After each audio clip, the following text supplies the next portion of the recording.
नमस्कार दोस्तों। डियर कहानी हिंदी कहानियों का एक सफर चैनल की तरफ से आप सबको दीपावली की बहुत बहुत शुभकामनाएं। दिवाली का त्योहार आपके जीवन में खुशियों की सौगात लेके आए। शुभ दीपावली। आज की कहानी है गरीब माली की दिवाली। दरवाजे पे आहट हुई तो सुखी ने बहुत उम्मीद से दरवाजा खोला कि जरूर दीनू कुछ पैसे या खाने को लाया होगा। सुखी ने दीनू की तरफ देखा और समझ गई आज भी वो खाली हाथ आया है। पास में पड़े मटके में से दीनू को पानी दिया और चुपचाप खटिया पर बैठ गई। दीनू ने कहा, सुखी, बहुत भूख लगी है, कुछ खाने को है क्या? सुखी के आंखों से आंसू बहने लगे। दीनू चुप हो गया। ये पहली बार तो नहीं था उनके घर में। अब तो दोनों को आदत हो गई थी। पिछले 40 या 45 साल, पता नहीं कितने साल पहले, दीनू यहाँ गांव से आया था सुखी को लेके। शहर में घूमते घूमते एक जगह कुछ झोपड़े बने हुए थे। वही दीनू ने और सुखी ने अपने लिए एक झोपड़ा बना लिया। कौन जाने किसकी जमीन थी। इस काम में मदद की बाबूलाल ने। वही उसका भी झोपड़ा था। बाबू अच्छा इंसान था। उसने ही दीनू को बोला कि झोपड़ा बना ले, कोई आके बोलेगा तब देखा जाएगा। उसकी मदद भी की सामान लाने में। धीरे धीरे वहां दीनू और बाबू की तरह लोग आते और अपने लिए झोपड़ा बनाते। अब वहां पे पूरी बस्ती हो गई है, जहां 1000 से भी ज्यादा लोगों का बस्तान है। दीनू अब 60 की उम्र पार कर चुका है। सालों से यही रह रहा है। दीनू के दादाजी माली थे। पौधों की बहुत अच्छी पहचान थी। दीनू बचपन से उनके साथ काम पे जाता था और माली के काम में निपुण था। गांव में बाढ़ आई, सब कुछ बह गया। दीनू के घर वाले और घर भी। दीनू तब सुखी के गांव उसे लेने गया था तो दोनों बच गए। फिर दोनों शहर आ गए। दीनू को एक ही काम आता था, माली का। वो घर घर जाके काम मांगता, कभी काम मिलता कभी नहीं। सुखी पढ़ी लिखी नहीं थी, फिर 2-3 घर में जाके काम करती। किसी तरह घर चला ही लेते थे। पर अब दोनों बूढ़े हो गए थे।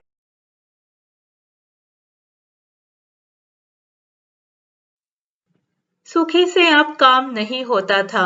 उसे कोई काम भी नहीं देता था। दीनू भी दिन भर घूमता। कभी कभी कोई उसे घर में बुला के पौधों का काम देते थे तो घर में खाने को मिलता, नहीं तो पानी पी के ही सोना पड़ता। दोनों बहुत कमजोर हो गए थे।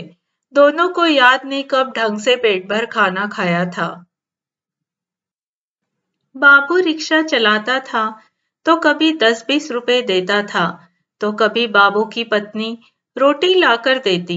बस वो ही एक सहारा था। पर उसकी भी हालत ठीक नहीं थी। वो भी क्या करे। आज फिर दीनू हाथ हिलाते घर आया। सुखी से कहा कि ऐसा जीवन जीने से तो अच्छा है मर ही जाए। अब भूख सहन नहीं होती। सुखी भी रोने लगती है। दोनों चुपचाप सो जाते हैं। दूसरे दिन दीनू फिर काम ढूंढने निकलता है। कहीं काम नहीं मिलता, तभी उसे बाबू देख लेता है।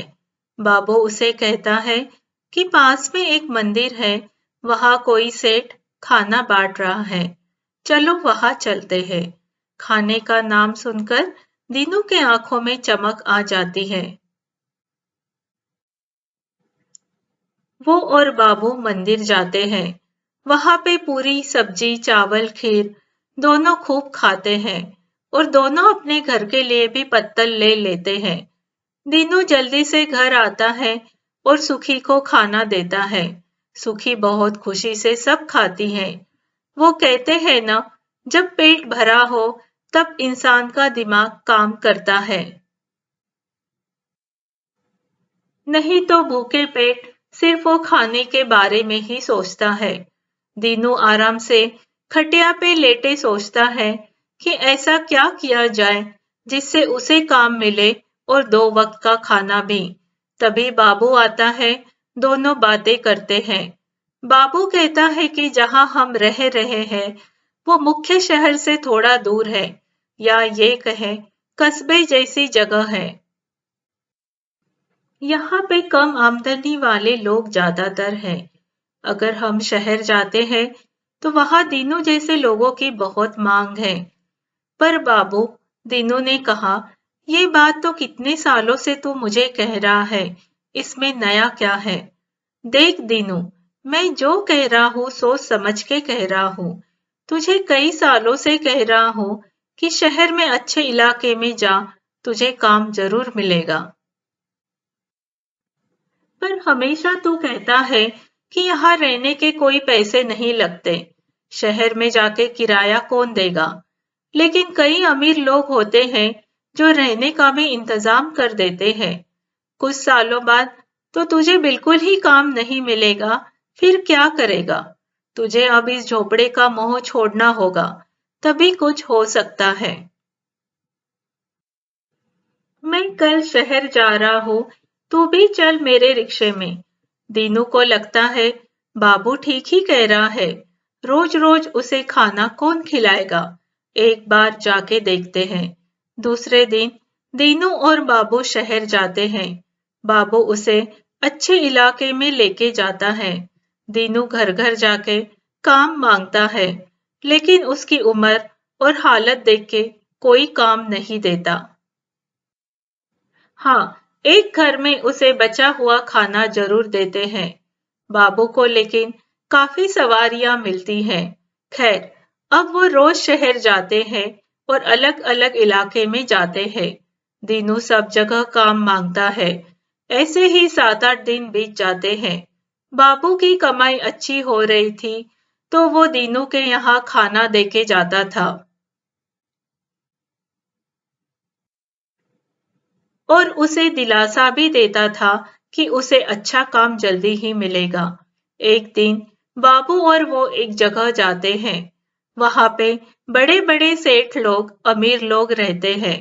बड़े बड़े बंगले, सामने बगीचा, पेड़ पौधे लगे हुए। वहां की चकाचौंध देख के दीनू सहम जाता है और बाबू से कहता है, इतने अमीर लोग हैं यहाँ, मुझे तो सामने खड़ा भी नहीं करेंगे। बाबू कहता है कि तू देख नहीं रहा दीनू, हर घर में पेड़ पौधे लगे हैं, तुझे यहाँ काम जरूर मिलेगा। तभी बाबू को एक सवारी मिलती है। वो दीनू से कहता है कि दीनू, तू यहाँ पे काम की तलाश कर, मैं शाम को तुझे यही मिलूंगा।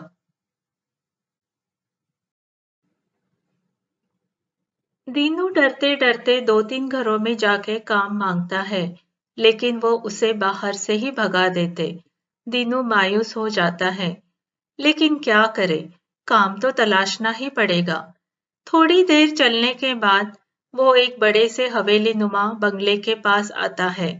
बंगले की शानो शौकत बता रही थी कि वो किसी बहुत बड़े रईस का घर है। दीनू गेट के पास जाके अंदर झांक ही रहा होता है कि वॉचमैन उसे पूछता है कि क्या काम है भाई, क्यों आए हो? दीनू कांपते आवाज से कहता है, भाई, मुझे काम की बहुत जरूरत है। माली का काम आता है मुझे। पेड़ पौधों की बहुत जानकारी है। कहीं पे काम नहीं मिल रहा। थोड़ी मदद कर दो तो एहसान होगा। वॉचमैन को दीनू की दया आती है। वो कहता है कि मालकिन से बात करता हूँ, यही रुको। वो अंदर जाता है। थोड़ी देर में मालकिन के साथ बाहर आता है। मालकिन यही कोई 40 साल की उम्र की होगी। बनारसी साड़ी, सर पर पल्लो और गले में बड़ा सा सोने का मंगलसूत्र, हाथ में कांच और सोने की चूड़ियां और मुख पर अमीरी का तेज। मालकिन बहुत भली लग रही थी। दीनू मालकिन को झुक के नमस्ते करता है और कहता है कि मालकिन, पेड़ पौधों का काम जानता हूँ। भगवान ने बच्चे तो नहीं दिए, लेकिन पौधों की अपने बच्चों जैसी देखभाल करता हूँ। आप काम देंगे तो बहुत मेहरबानी होंगी। मालकिन बहुत भली थी। वो दीनू की हालत देख के सब समझ जाती है कि वो किस हाल में है। वो दीनू को कहती है, ठीक है काका, आप काम पे आ जाओ। मुझे भी पेड़ पौधों से बहुत लगाव है, लेकिन उनका रख रखाव ठीक से नहीं हो रहा, तो कई पौधे सूख जाते हैं। आप आओगे तो अच्छे से देखभाल हो जाएगी। बहुत बहुत मेहरबानी मालकिन आपकी, दीनू नम आवाज में बोलता है। काका, आप कल से काम पे आ जाइए। फिर वॉचमैन को बोलती है, रामदीन, आप अंदर आके काका के लिए पानी और खाना ले जाइए। फिर कहती है, आप आराम से बैठिए काका, खाना खा के ही जाइएगा।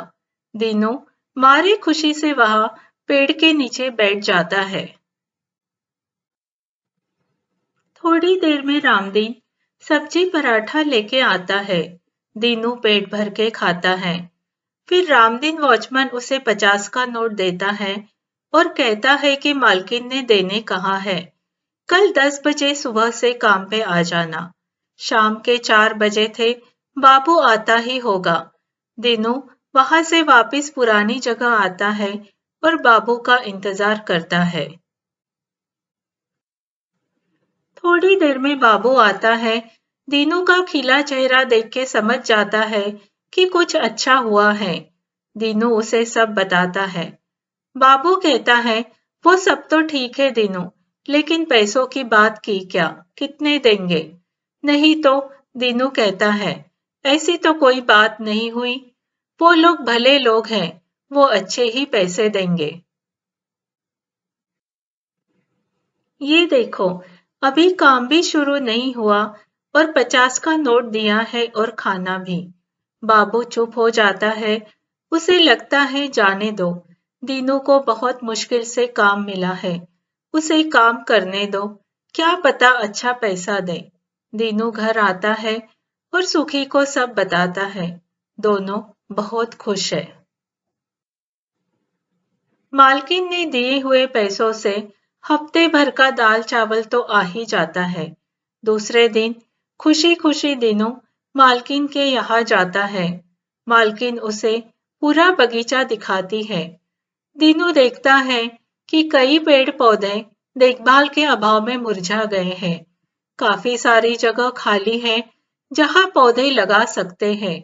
दिनू कमर कस के काम पे लग जाता है। एक यही तो काम था जिसे वो पसंद करता था। मालकिन एक दो बार आके देखती है और दीनू को तन्मयता से काम करता देख के बहुत खुश होती है। काम करते करते दोपहर होती है। दीनू को भूख लगती है, तो सुखी ने दिया हुआ दाल चावल का डिब्बा खाने का सोचता है। अभी पेड़ के नीचे बैठा ही था कि रामदीन आता है और उसे कहता है, चलो खाने का वक्त हो गया। दीनू को समझ नहीं आता तो उसे देखता है। अरे काका, हमारे मालिक के यहाँ 6-7 नौकर काम करते हैं, तो मालिक का कहना है कि अगर पेट भरा रहेगा तो ही इंसान अच्छे से काम कर सकता है।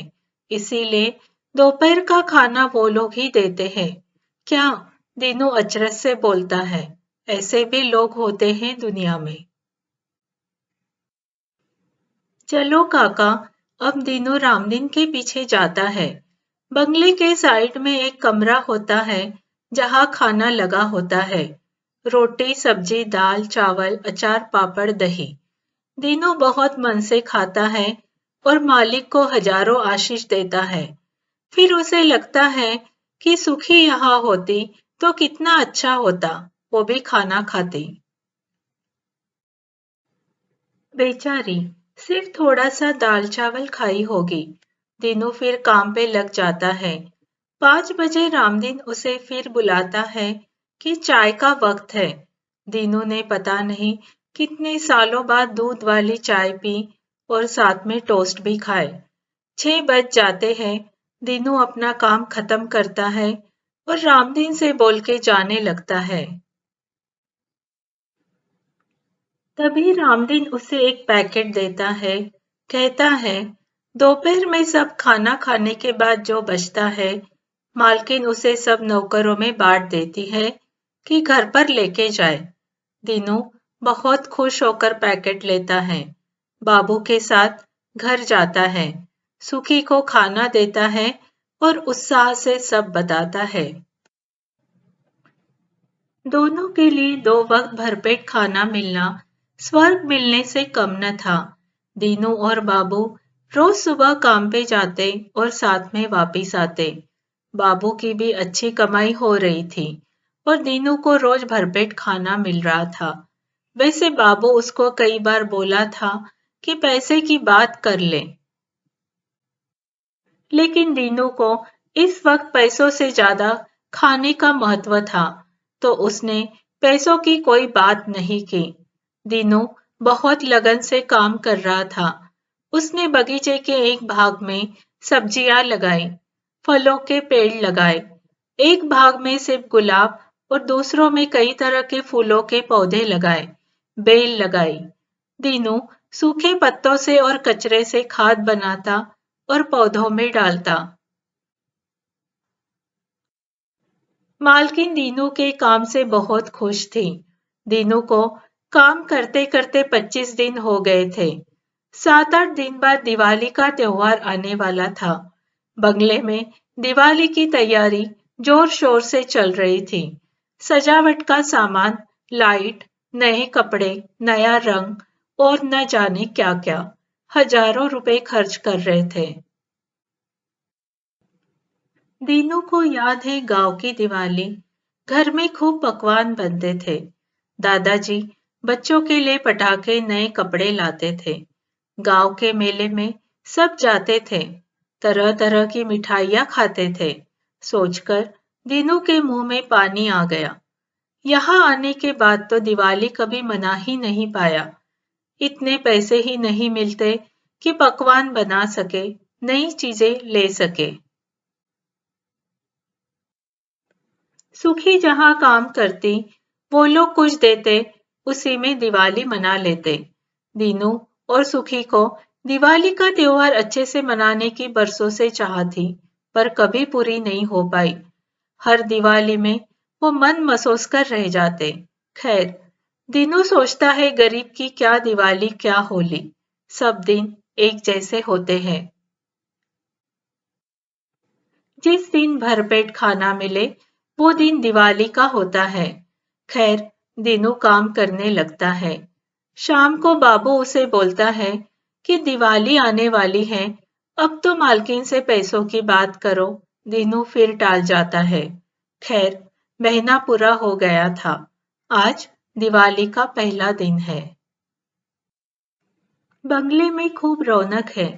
अलग अलग पकवानों की खुशबू आ रही है। मिठाइयाँ सजी हुई हैं। पूरा घर सजा हुआ है। मालकिन और मालिक नए कपड़े पहने सब नौकरों को हिदायत दे रहे हैं। दोपहर हो जाती है। खाने का वक्त होता है। दीनू चुपचाप हाथ मुंह धो के रामदीन का इंतजार कर रहा होता है कि वो आए और खाने जाए। तभी रामदीन आता है और दीनू से कहता है कि मालिक और मालकिन ने सब नौकरों को अंदर बुलाया है। दीनू कभी घर के अंदर नहीं गया था। वो रामदीन के साथ अंदर जाता है। अंदर हॉल की सजावट देख के दंग रह जाता है। वहां एक कोने में कई कुर्सियां लगी होती हैं। वहां सब घर के नौकर चाकर बैठे होते हैं। दीनू भी एक कुर्सी पर बैठ जाता है। थोड़ी देर में मालिक और मालकिन आते हैं। साथ में काफी सारा सामान होता है। फिर वो वहां सोफे पे बैठ के एक एक करके सबको बुलाते हैं। महीने की तनख्वाह, साथ में कपड़े, मिठाई, नमकीन, पटाखे और राशन का सामान देते हैं। दीनू सोचता है कि वो तो अभी नया है, उसे थोड़ी न देंगे। तनख्वाह दें वही बहुत है। तभी मालकिन दीनू को बुलाती है और उसे भी 2 जोड़ी नए कपड़े, 2 नई साड़ियाँ, राशन, खाने का सामान जैसे दूसरों को दिया वैसे ही देती है। दीनू को लगता है कि कब घर जाए और सुखी को नए कपड़े दे। नए कपड़े तो कभी नसीब नहीं हुए। मिठाई तो सुखी को कितनी पसंद है, सोचकर खुश हो गया। फिर सोचा कि एक साड़ी और एक जोड़ी कपड़े और कुछ सामान वो बाबू को देगा। बाबू की भी दिवाली अच्छी होगी। अभी सोच रहा था कि मालिक उसे बोलते हैं, दीनू काका, आपने बहुत अच्छा काम किया है। बगीचे की तो काया पालट करके रख दी है। ये आपकी तनख्वाह है महीने की, 5,000 है, कह के उसके हाथ में पैसे देते हैं। पौ पौ 5 ह 1000 दीनू हकलाने लगता है। उसे इस तरह देख के मालिक बोलते हैं कि काका, क्या ये कम है? मालिक दीनू उनके पैरों के पास बैठ के हाथ जोड़ता है और रुंधे गले से बोलता है, कभी मैंने इतने पैसे एक साथ नहीं देखे थे। काम करता था तो लोग 10-20 रुपया दे देते थे। एक दिवाली मुझे याद है, किसी ने 100 रुपए दिए थे तो कितना खुश होकर घर गया था। सुखी, मेरी पत्नी भी खुश हो गई। फिर हमने 100 रुपए में थोड़ा सामान लाके खूब दिवाली मनाई। ये तो बहुत ज्यादा है मालिक, मेरे काम के हिसाब से। मालिक और मालकिन उसके भोलेपन पर हंसने लगते हैं। वो कहते हैं, काका, आपने तो हमारा उल्टा फायदा किया है। हमें कुछ ही दिनों में घर की ताजी सब्जियां खाने मिलेगी।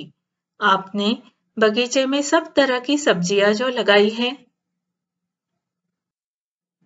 आपके काम के हिसाब से तो ये भी पैसे कम है।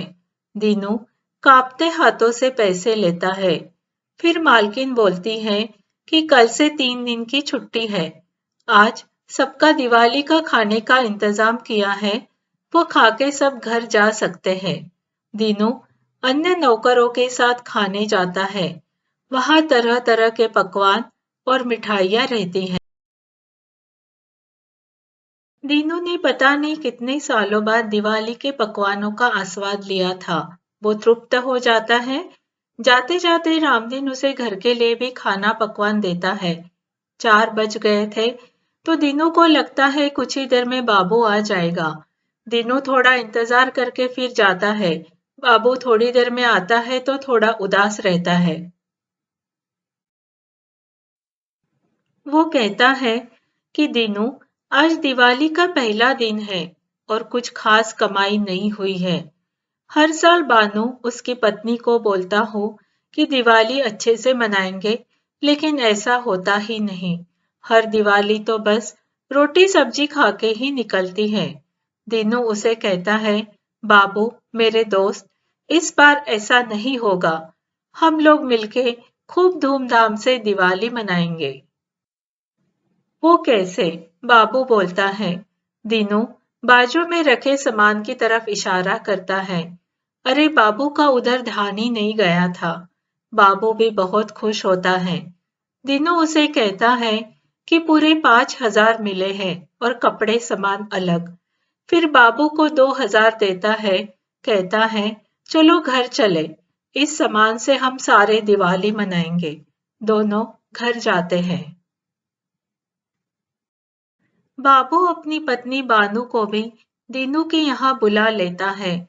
सुखी और बाबू बानू दोनों सामान देख के बहुत खुश हो जाती हैं।